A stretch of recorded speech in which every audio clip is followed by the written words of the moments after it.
اے شیبہ تو کلمہ پڑھ، اے ابو جہل تو کلمہ پڑھ، اے ابو لہب تو کلمہ پڑھ۔ اب کوئی بدبخت راستے میں کانٹے بچھاتا، کوئی اونٹ کی بری یوجری اوپر ڈال دیتا، اور کوئی گلے میں چادر ڈال کے یوں کھینچتا، نبی کی آنکھیں باہر نکل آتی۔ نبی کی آواز کیا تھی؟ یا ایھا الناس۔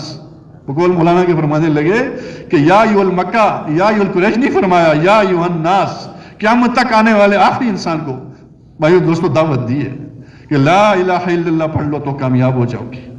جب طائف سے واپس آ رہے تھے نا، طائف سے، تو ایک باغ کے اندر قیام کیا آپ صلی اللہ علیہ وسلم نے۔ وہ عتبہ و شیبہ کا باغ تھا، مشرکین مکہ تھے، بڑے بڑے جانی دشمن تھے آپ صلی اللہ علیہ وسلم کے، ان کو بھی ترس آیا، وہ نالین مبارک خون سے بھرے ہوئے تھے، اور اپنے غلام سے کہا کہ جا کے یہ خوشہ وہ نبی علیہ السلام کو دیو کہ بڑی مار کھائی ہے، بڑی دور سے 6 میل تک مار کھا کے آئے تھے۔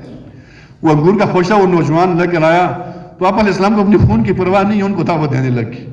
آپ کا نام کیا ہے، مقام کون سا ہے؟ انہوں نے کہا میرا نام تو عداس ہے اور میں نینوا کا رہنے والا ہوں۔ تو نبی اسلام نے فرمایا کہ نینوا تو میرا بھائی یونس علیہ السلام رہتا تھا، اور نبی کا بھائی ہوتا ہے، تو پڑھ لے کلمہ لا الہ الا اللہ تو کامیاب ہو جائے گا۔ اس غلام نے وہاں کلمہ پڑھ لیا۔ آپ علیہ السلام خوش ہو گئے کہ میرا ایک امتی جہنم سے بچ کر جنت میں جانے والا بن گیا۔ آج کئی امتی بھائیو دوستو جا رہے ہیں، 8 ارب انسان ہیں، ہم مجھے اور آپ کو لگی ہے کہ نہیں لگی، اس بات کو سوچنا ہے۔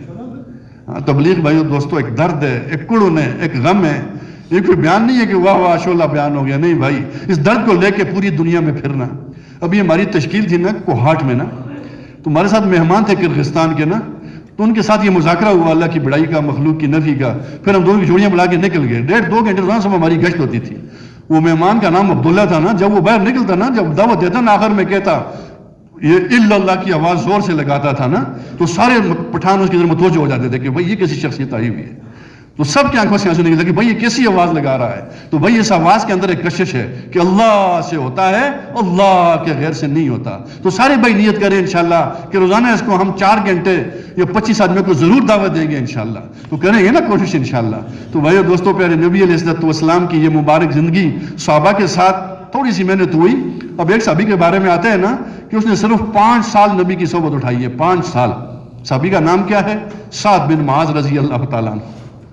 ان کا واقعہ بڑا مشہور ہے نا، اما